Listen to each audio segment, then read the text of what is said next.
দাদা বলবেন? দেখুন, প্রথমে যেটা বলি সেটা হচ্ছে যে এই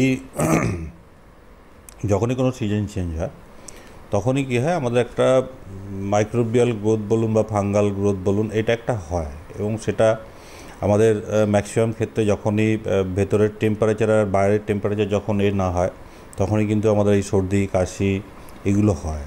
তো এইগুলো থেকে মেন আপনাকে যেটা দেবে সেটা হচ্ছে যে আপনার ইমিউনিটি। এবার ইমিউনিটি পাওয়ারটা যদি আপনার ঠিকঠাক থাকে তাহলে কিন্তু আপনি দেখবেন যে আপনার এই সর্দি কাশিটাকে আপনি অ্যাভয়েড করতে পারছেন। এখন এই ইমিউনিটি পাওয়ার বৃদ্ধির জন্য আপনাকে কি করতে পারা যায়? ইমিউনিটি পাওয়ার জন্য আপনাকে আমরা অনেক সময় বলি যে টক ফল খেতে হয়। হ্যাঁ, কেউ হয়তো আপনার আমাদের পাতিলেবু খায়, কেউ কমলা লেবু খায়, কমলা লেবুটা পাই শীতকালে। শীতকালে।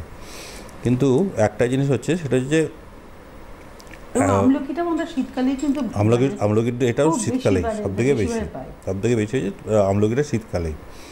এবং এটা সিজন যখন চেঞ্জ হয় তখন প্রকৃতি কিন্তু তার মতো করে আমাদের দিকে আমরা কীভাবে সারভাইভ করব তার জায়গাটা তারা রেখে রেখে দিয়েছে। আমরা সেটা কতটা অ্যাকসেপ্ট করি কতটা করি না সেটা টোটালি আমাদের উপরে। একটা টেলিফোন নিয়ে